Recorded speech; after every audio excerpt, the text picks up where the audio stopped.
La Banque Populaire Grand Ouest donne le go pour TVR Business Club, hashtag la réussite est en vous.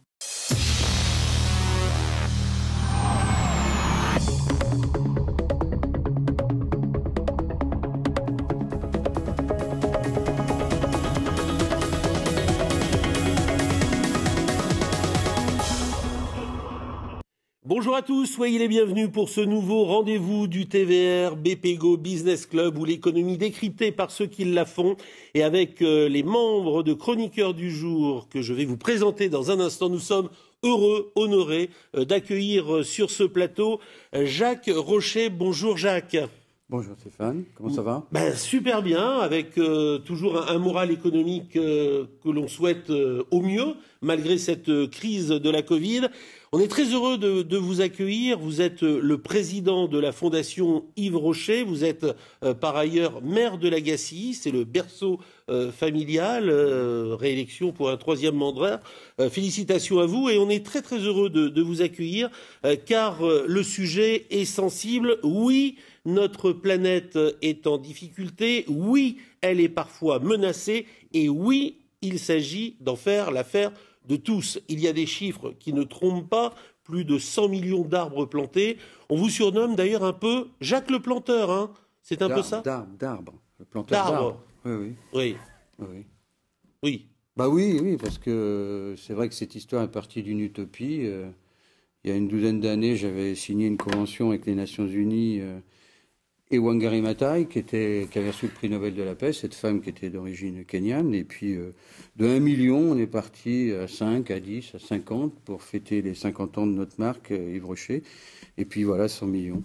Donc, au fil du temps, les équipes aussi se sont mobilisées à travers le monde. Et je ne suis pas tout seul, hein, je vous assure, pour planter 100 millions d'arbres. Mais vous avez sacrément bien essaimé depuis toutes ces années. Le groupe Rocher, très rapidement, 16 000 personnes, 2,5 milliards de chiffre d'affaires, 10 marques au total, et puis 80 pays représentés. Alors vous avez face à vous 3 observateurs vraiment très aiguisés de l'actualité économique, mais également environnementale. Merci à Maurice Bourrigaud, qui est le directeur général de la BPGO. Merci à Sophie Langouette-Prigent, qui est la vice-présidente de l'Université de Rennes 1, mais également vice-présidente de la fondation de l'Université de Rennes 1. Et bâtonnier Hélène Lodic-Baron, membre du Conseil national des barreaux, qui va vous poser la première question de cet entretien économique de 26 minutes. À travers votre programme via la Fondation, vous mettez les femmes à l'honneur. Qu'est-ce qui fait effectivement que vous êtes tourné vers les femmes pour promouvoir ce programme?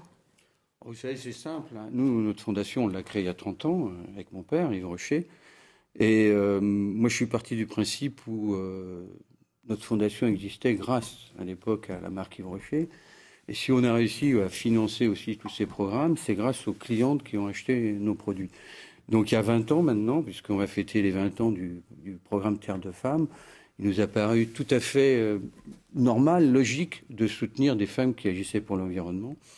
Et aujourd'hui, on a récompensé plus de 450 femmes à travers le monde. C'est fabuleux parce qu'on voit des femmes qui agissent. Souvent, on prend le cas français, mais quand on soutient aussi des femmes au Maroc ou des femmes au Mexique, les conditions des femmes ne sont pas tout à fait les mêmes. Et on voit qu'on joue un rôle important. Donc, une fondation aussi, c'est ce pourquoi elle existe. C'est aussi pour soutenir des projets exceptionnels, parfois à toute petite échelle, mais c'est aussi ça qui nous motive, c'est soutenir des femmes exceptionnelles. Maurice Bourrigaud, directeur général de la Banque Populaire Grand Ouest. Merci Stéphane, bonjour et tous mes voeux d'abord pour vous, pour la Fondation, pour vous personnellement et pour la Fondation, pour Yves Rocher en général. Est-ce que je peux me faire le porte-parole un tout petit peu d'observateurs extérieurs qui sont un peu critiques sur certaines démarches? Vous êtes une entreprise à mission. Ce serait intéressant de décrypter ce que ça veut dire. La RSE, vous êtes en train de l'inventer, vous êtes en train de l'écrire. Il n'y a pas de Fondation Yves Rocher sans Yves Rocher, il n'y a pas de Yves Rocher sans les femmes, il n'y a pas de Yves Rocher sans des magasins, il n'y a pas de magasins sans propriétaires. Et pourtant, le respect des parties prenantes, vous leur demandez de renoncer à leur loyer pendant cette année 2020 extraordinaire. Est-ce que vous ne nous menez pas en petit bateau? Alors, si c'est un jeu de mots par rapport au groupe, puisqu'on a la marque Petit Bateau aussi, qui fait partie du groupe. C'est une marque d'ailleurs qu'on a sauvée il y a plus de 30 ans. Non, écoutez, je crois que on a décidé avec ma famille, d'abord, le groupe Rocher, c'est un groupe familial, 100% familial. Donc ça, c'est important parce qu'on n'a pas de compte à rendre à d'autres actionnaires qu'à nous-mêmes. Et donc, quand on a décidé de passer entreprise à mission, avec mon frère et avec mon neveu qui est président du groupe, ça s'est fait très rapidement. On a fait un conseil d'administration et de ce fait, on a été une des premières entreprises à devenir entreprise à mission. Ça nous paraissait logique. Moi, en ce qui me concerne aussi, je fais partie du comité exécutif du groupe et j'ai la responsabilité de la RSE depuis quelques années déjà. Donc, il ne s'agit pas de faire de cette démarche d'entreprise à mission une opération marketing. Je crois qu'aujourd'hui, on a des consommateurs, des citoyens qui voient très bien, clairement les choses. Une entreprise qui veut s'engager dans cette démarche-là de mission, elle doit le faire avec une clarté très très grande, bien sûr d'abord vis-à-vis de ses salariés, et puis aussi vis-à-vis de toutes les parties prenantes. Quand on a décidé de passer à cette étape-là, notre mission, c'est de reconnecter les femmes, les hommes et les enfants à la nature. Pour nous, c'est essentiel parce qu'on voit bien que notre société humaine est de plus en plus déconnectée de la nature. Donc si on veut la protéger, il est clair qu'il faut aussi savoir s'émerveiller vis-à-vis d'elle. D'ailleurs, à ce titre-là, on a lancé un observatoire mondial dans 18 pays pour avoir un baromètre tous les 2 ans de savoir justement quelle est la perception des Japonais, des Américains, des Européens de cette relation à la nature. Donc, pour répondre à votre question, d'autre part, on est confronté à une crise exceptionnelle que bon nombre d'économistes et de chefs d'entreprise ne pouvaient anticiper. Donc, c'est vrai que Yves Rocher, pour parler de la marque Yves Rocher en France, c'est 700 magasins. On a été fermé sur l'année 25% de l'année. Donc, c'est un impact économique, financier pour nos partenaires, puisque nous avons des partenaires qui sont des franchisés. Et c'est ce pourquoi aussi on s'est battu avec certains bailleurs pour dire arrêtez de faire en sorte qu'on nous paye des loyers alors que nos magasins sont fermés. Donc ça ne contredit pas du tout notre mission de mon point de vue. Ai-je bien répondu? Merveilleusement bien. Sophie Langouet-Prigent, vice-présidente de l'Université de Rennes 1 et vice-présidente de la fondation du même nom. J'aimerais évoquer avec vous la jeunesse. En fait, on trouve aujourd'hui que la nouvelle génération porte au mieux les ambitions écologiques. J'aimerais avoir votre regard sur ces jeunes et en quoi la Fondation Yves Rocher aide les jeunes à être encore plus sensibles à ces problèmes autour de la nature. Alors, vous parlez à une personne qui passe un certain âge, je ne sais plus lequel, mais en tout cas, moi, je me sens toujours très jeune dans mon esprit. Et pour vous donner une ordre d'idée, en 1972, donc moi j'avais 15 ans, j'organisais à Lagacy le congrès des jeunes amis des animaux de la nature. On était 400 jeunes.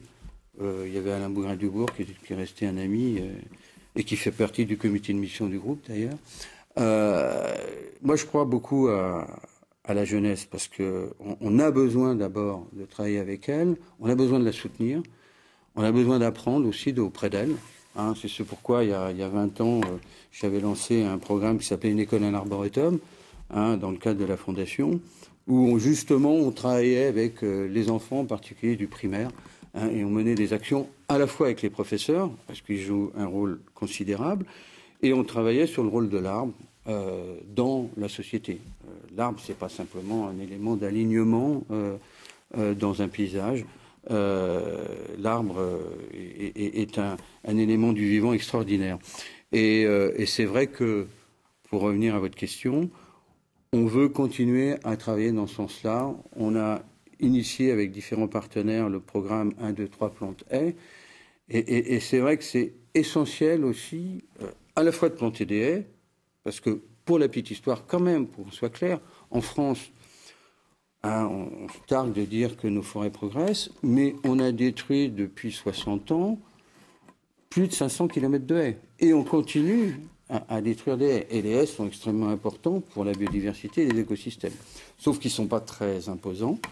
Et c'est ce pourquoi on travaille justement dans le cadre de ce programme 1, 2, 3 plantaires, avec les enfants. Alors justement, vous parlez de cette jeunesse qui très souvent se mobilise, manifeste les vendredis à travers l'Europe et parfois le monde pour alimenter cette discussion autour de cette sauvegarde de la planète. Alors j'ai vu que vous aviez lancé un véritable cri d'alarme. On va vous donner un chiffre. Depuis plus de 30 ans, 420 millions d'hectares de forêts ont disparu dans le monde. Écoutez bien, c'est la suppression d'un terrain de football, on est nombreux à aimer le football, suppression d'un terrain de football, chaque seconde, ça parle. Ah ben, au-delà de parler, moi je suis allé sur le terrain, parce que c'est toujours pareil, les chiffres. Moi je suis allé récemment, je connais le chef Raoni, qui est venu à Lagacy. Terrain de football supprimé chaque seconde depuis 30 ans. Et moi je suis allé il y a 3 ans avec mes 2 fils qui ont 37 et 35 ans, à un Kwaroub qui était une réunion de plusieurs tribus à la mémoire d'un grand chef indien disparu. J'ai survolé l'Amazonie avec un petit avion et j'ai vu des feux de 40 km de long. Ça vous glace le sang, si vous voulez, parce que c'est plus des chiffres, c'est une réalité.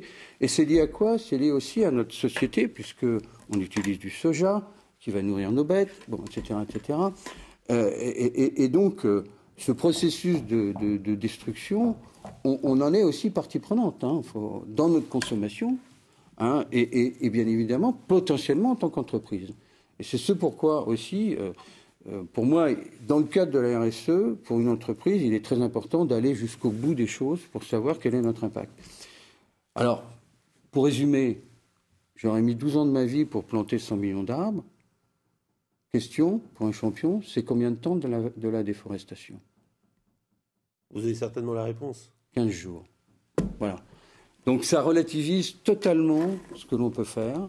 Et c'est ce pourquoi on compte continuer à planter des arbres à notre échelle, avec beaucoup d'humilité, surtout avec des gens qui sont totalement engagés à travers le monde. Et on a eu l'occasion, à l'occasion du Marathon Vert, et Daniel Gelin, que l'on salue, que l'on embrasse, de voir un peu tout le travail effectué en Éthiopie, sur les hauts plateaux à plus de 3000 mètres. C'est vraiment remarquable ce qui est fait en Inde, en Mongolie. Enfin bon, c'est vraiment... c'est vrai qu'il faut le dire et le rappeler. Heureusement qu'il y a comme ça des milliers de personnes aussi qui...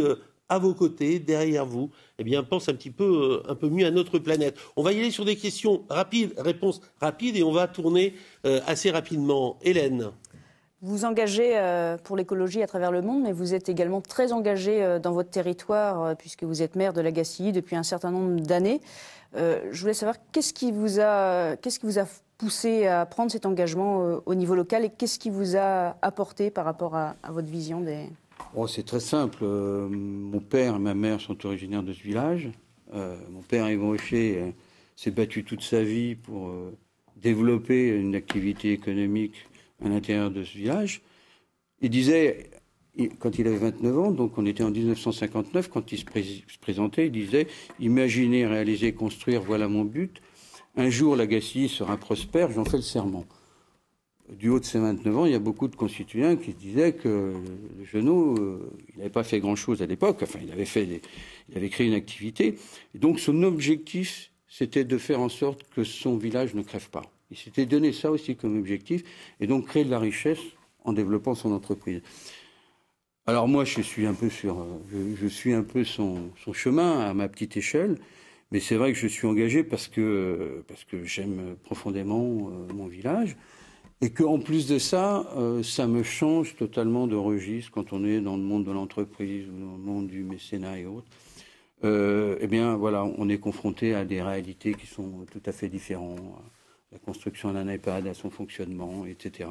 À une vie sociale, culturelle, à défendre des petits commerces à l'intérieur du bourg, etc. À faire en sorte qu'un marché continue à vivre chaque semaine. Pour moi, ça, c'est très intéressant dans ma vie personnelle, et ça m'apporte beaucoup. Donc c'est une chance. Maurice. Et je remercie les concitoyens qui ont voté pour moi.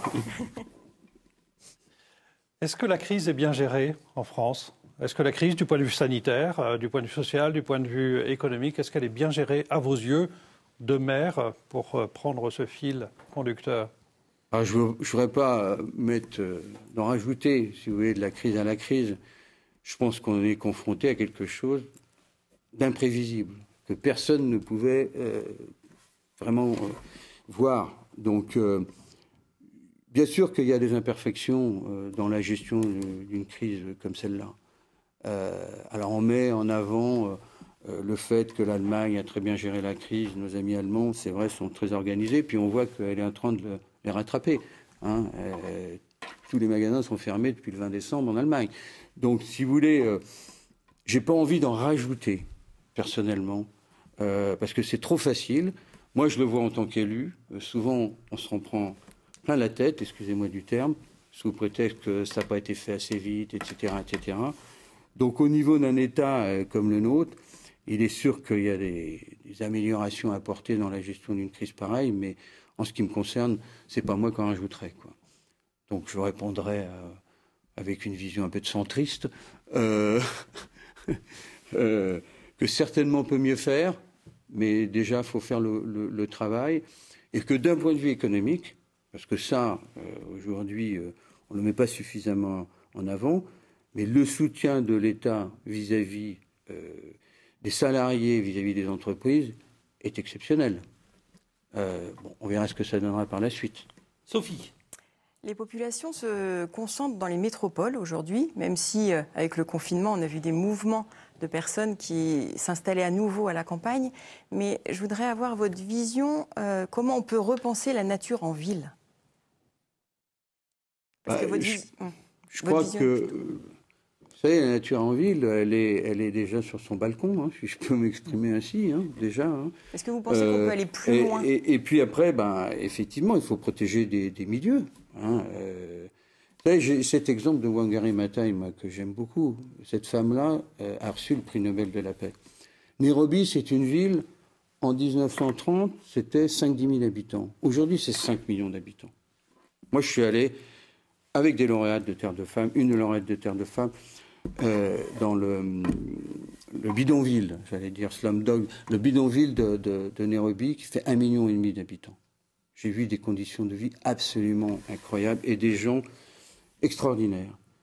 Wangari Maathai a aussi reçu le prix Nobel de la paix parce qu'elle a réussi à protéger 1000 hectares en plein cœur de Nairobi. Et je vous assure, je suis allé avec sa fille parce qu'elle était décédée. Quelques mois après, je la rencontre. Je suis retourné avec sa fille dans ce lieu. C'était 1000 hectares. J'avais l'impression d'être à 500 km de Nairobi. Elle a fait de la prison pour ça. Elle s'est enchaînée à les arbres. Donc, je répondrai. Donc, c'est pas là, c'est plus de l'écologie de salon, si vous voulez. Hein, comme il disait, vous pouvez me taper dessus, j'ai une peau d'éléphant. Hein, elle a fait de la prison pour ça. Donc, moi, je pense, pour revenir à cette question, qu'il faut préserver des parcelles qui existent et essayer de limiter les ronds-points, etc. Parce que ça, c'est une grande mode française, les ronds-points. Il faut des ronds-points partout. Oui, mais ça prend... Moi, je me suis battu en tant qu'élu pour ne pas faire un rond-point. Il a fallu que j'en fasse 5 projets pour arriver à ne pas avoir de rond-point. Hein, c'est quelques mètres carrés, mais je pense que c'est important. Donc, il faut privilégier ça aussi, la préservation déjà d'espaces qui existent et qui sont naturels. Et puis, essayer d'en gagner. C'est aussi bien au niveau de l'individu qu'au niveau des personnes aussi qui gèrent la cité. On a bien compris, Jacques Rocher, là je vous cite, mais c'est très important de planter, mais il faut aussi penser à préserver l'essentiel. Se mettre en action vaut tous les discours. Avec le nom que vous portez, avec le travail qui a été engagé par votre père, que vous poursuivez avec votre famille, vos collaborateurs, êtes-vous écouté au niveau national lorsque l'on parle environnement, écologie, préservation d'un système?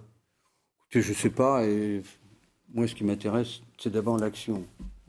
Et donc de ce fait, déjà, comme je disais, au niveau d'une entreprise, du corps social d'une entreprise, comment on fait en sorte de continuer à progresser et de réduire son impact sur l'environnement. C'est un sujet qu'on traite depuis toujours.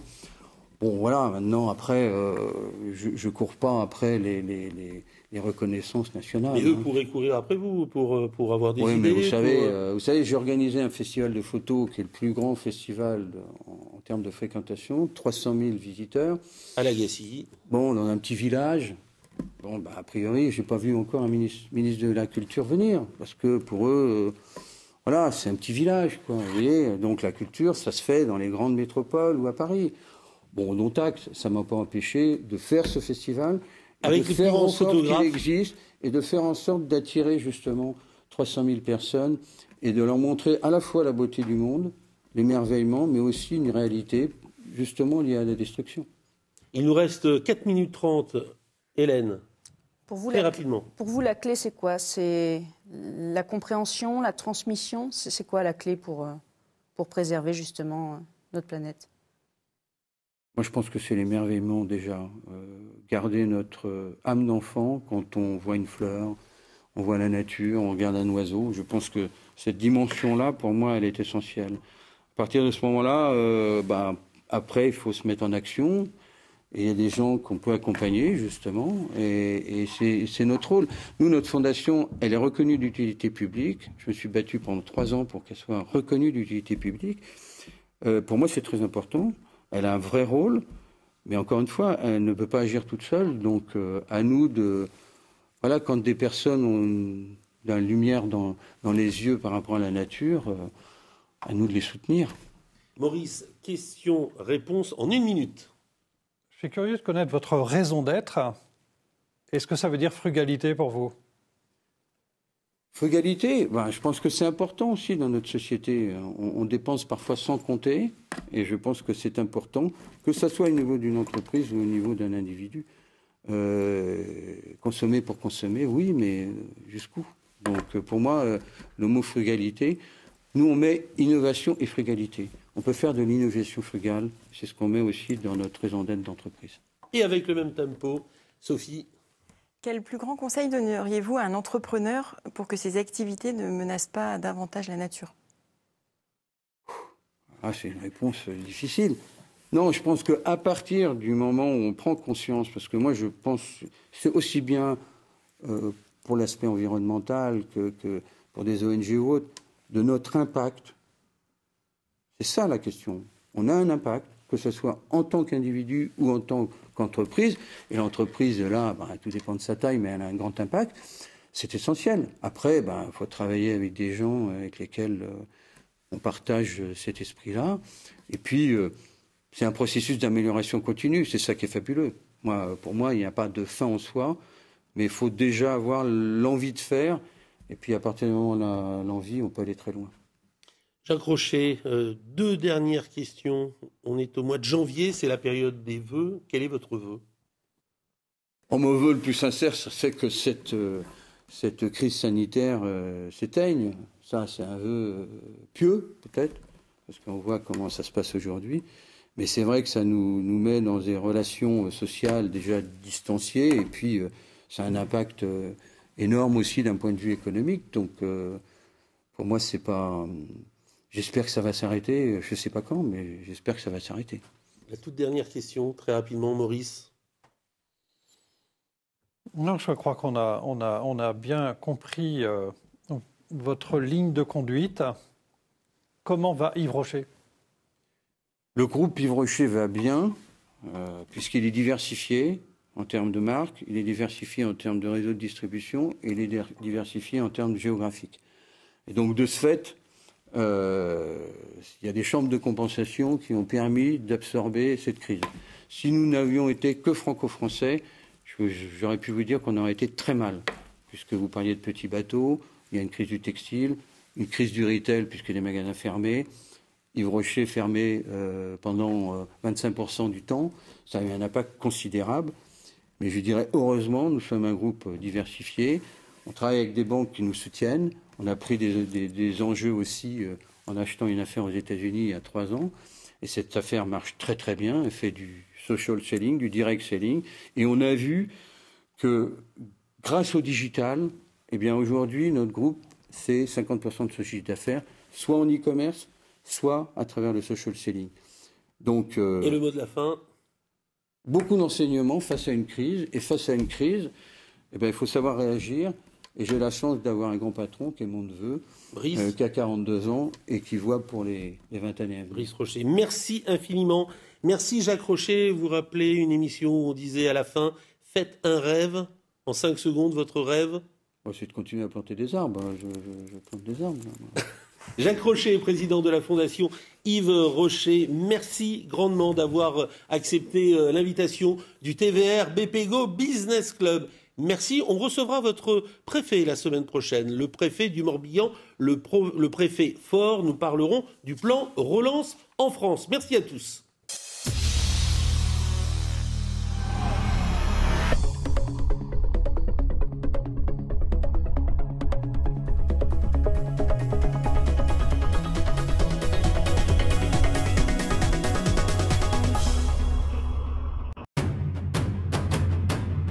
La Banque Populaire Grand Ouest donne le go pour TVR Business Club. #la réussite est en vous.